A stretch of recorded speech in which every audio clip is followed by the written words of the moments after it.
dan tidak terburu-buru. Jadi ya kalau ini tidak dipersiapkan dengan matang gitu ya, mungkin surat kepada DPR itu sudah selesai pada bulan April, sudah dikirim bahkan sejak bulan Februari. Tapi ini enggak, ini tahapannya benar-benar begitu rapi, yang itu kemudian membuat saya jadi curiga ini benar-benar kebetulan yang diskenariokan. Apalagi kalau melihat dari respon staf khusus atau penasihat khusus Presiden, yakni Pak Wiranto, terkait surat Purnawirawan TNI yang mengusulkan agar Gibran ini diganti atau dipecat karena dianggap tidak layak. Itu jawaban dari Wiranto, katanya jawaban dari Presiden Prabowo. Ya, Presiden mengapresiasi dan kemudian ya, tapi tidak bisa kemudian mengabulkan seinstan mungkin atau secara langsung, karena ini bukan kewenangan pribadi atau bukan kekuasaan pribadi Pak Presiden, karena ini terikat dengan banyak orang. Tapi prinsipnya bukan soal jawaban atau apa ya, pernyataan-pernyataan yang normatif gitu. Tapi bagaimana yang disampaikan oleh Pak Wiranto, jawaban dari Presiden pada prinsipnya tidak ada sedikit pun penolakan dan bahkan menganggap ini adalah sebuah apresiasi. Itulah yang semakin mencurigakan bahwa jangan-jangan ini memang dipersiapkan. Padahal kalau mau bisa aja Presiden bilang, sudahlah selesai, sudahlah hormati Mas Gibran, bagaimanapun dia adalah wakil presiden terpilih, sudahlah nggak perlu ada surat-surat seperti itu, tidak perlu ada usulan-usulan seperti itu, biarlah kita bersatu dan kemudian membangun negeri ini bersama-sama. Kepada teman-teman di Forum Purnawirawan TNI, marilah kita bersama-sama, jangan kemudian terpecah belah setidaknya sampai tahun 2029 nanti.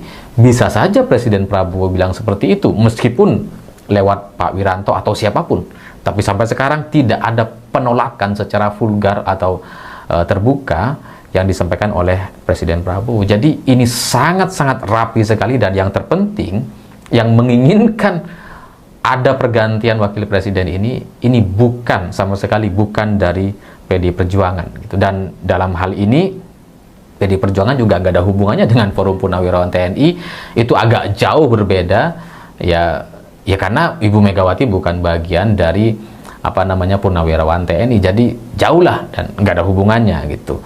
Jadi ini yang membuat kasus atau skenario untuk menyeret Gibran kepada kasus atau masalah judi online ini benar-benar luar biasa sekali. Mastermind di balik isu ini itu sangat canggih sekali, dan ya wallahu a'lam siapa dan saya nggak tahu gitu ya.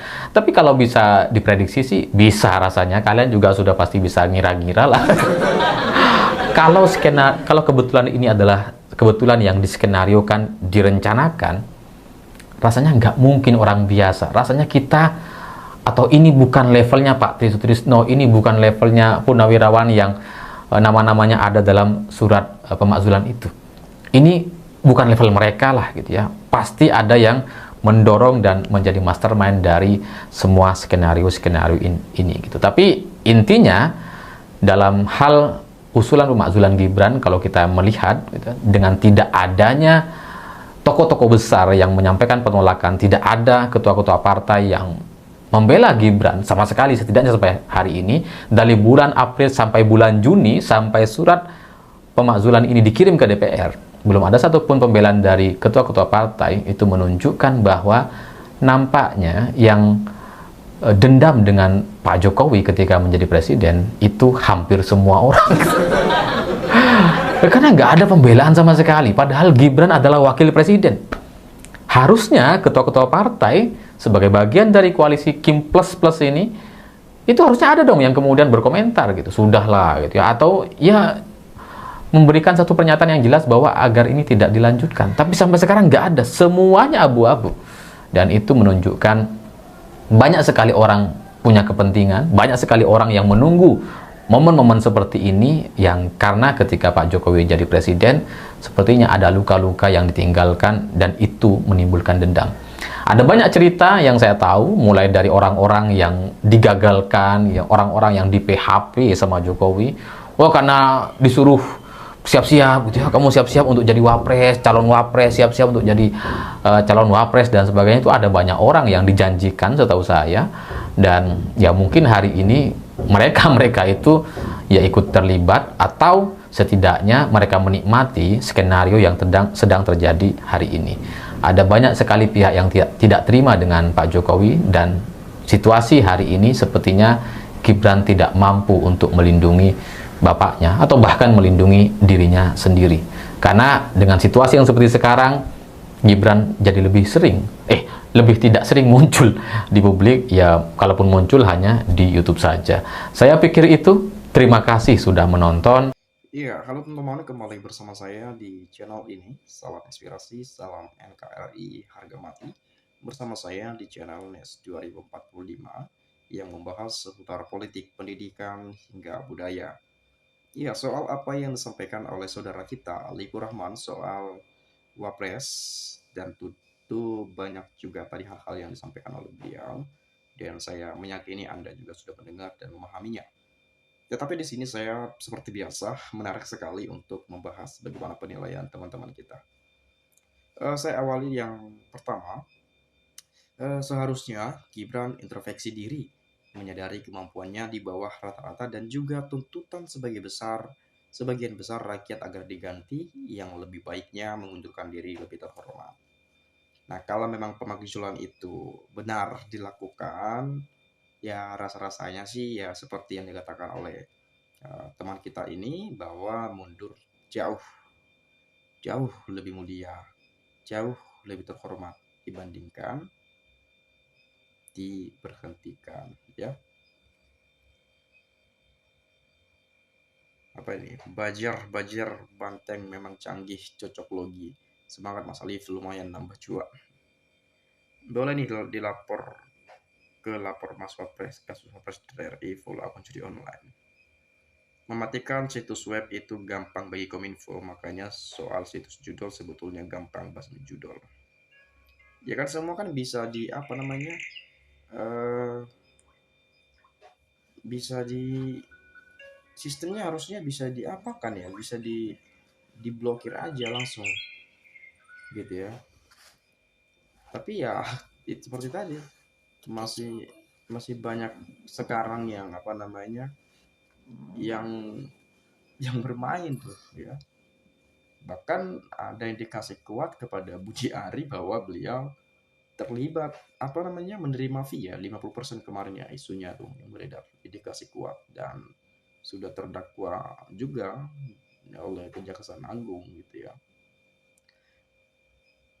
Dulu kan beliau Menkominfo, ya harusnya bisa aja diblokir gitu ya. Kemudian sudah cukup banyak alasan untuk memunculkan Gibran, dari yang pertama kontroversi putusan MK, Fufu Fafa, pencitraan melalui bansos Wapres, judul apakah masih menunggu lebih banyak lagi. Nah, itulah nanti kita tunggu teman-teman ya. Tapi ya lebih lebih apa namanya, lebih baiknya sih ya kalau selagi bisa masih dipertahankan, selagi masih bisa bekerja dengan baik, ya ngapain dimakzulkan juga. Tapi kalau memang harus, ya mau gimana lagi.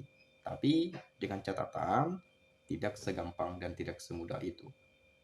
Tapi bukan berarti tidak bisa gitu ya. Tapi keputusannya sih pada Presiden Prabowo juga sebetulnya. Kalau beliau setuju, tinggal ajukan saja gitu ya. Kan di parlemen kan pasti dukung Pak Prabowo juga sebagai presiden. Kimplas-kimplas itu ya kimplos ya, pasti dukung Presiden Prabowo. Jadi tegak lurus pada Presiden Prabowo, bukan pada wakil presiden, kan begitu kurang lebihnya ya.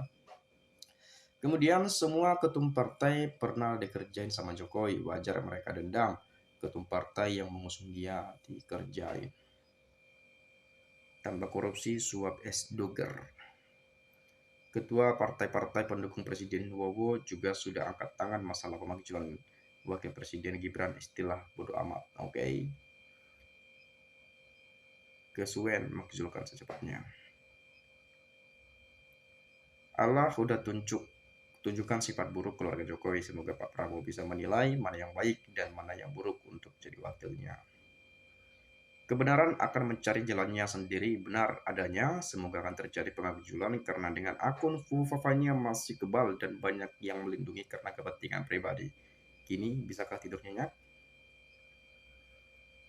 Kami rakyat Indonesia tetap mencintai Pak Prabowo, rakyat bersamamu Pak, copot Gibran, tangkap Jokowi, negara akan maju.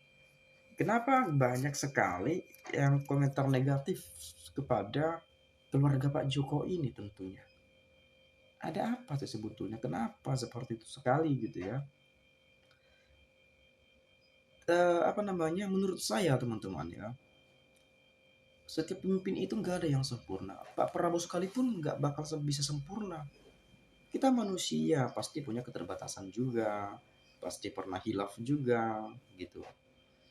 Tapi entahlah, barangkali ada penilaian-penilaian lain dari segi pemikiran dan penilaian-penilaian kita ketika kita menyaksikan sesuatu yang dilakukan oleh keluarga Pak Jokowi ini, ya sehingga muncullah komentar-komentar ini. Padahal sebetulnya ya di era Jokowi banyak juga apa namanya eh, kemajuan untuk Indonesia juga, meskipun ya banyak hutang yang menumpuk gitu ya, infrastruktur kan secara masif, tapi ya itu tadi teman-teman, yang ngutang ya, lalu kemudian bangun IKN katanya ini itu, tapi ya nyatanya enggak seperti itu. Jadi apa namanya, banyak yang mengatakan Pak Jokowi sen kanan blok kiri, sen kiri blok kanan seperti itu. Jadi setiap apa yang dikatakan itu nggak sesuai dengan apa yang dilakukan, kurang lebihnya seperti itu yang sering saya baca-baca tuh ya. Tenang Pak Gibran, masih ada bapakmu, yaitu Pak Jokowi yang akan selalu membelamu. Hahaha.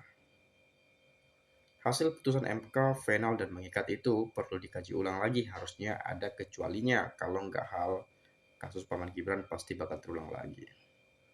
Lebih baik Fufu mengundurkan diri aja dari wapres daripada dimakzulkan. Nggak mati juga kalau nggak jadi wapres. Nah, benar juga nih ya. Kita sepakat ya kalau mundur lebih mulia daripada diberhentikan ya.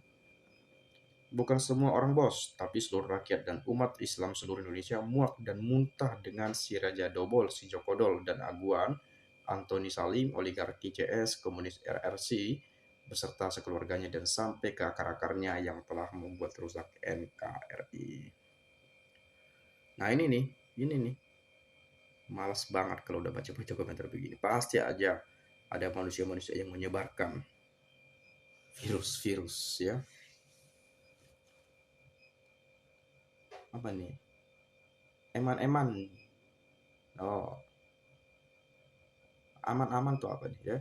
Jika dimakzulkan, lihat raut mukanya yang kemampleng ini kan bisa buat hiburan masyarakat dan para pengusaha yang kini semakin sulit.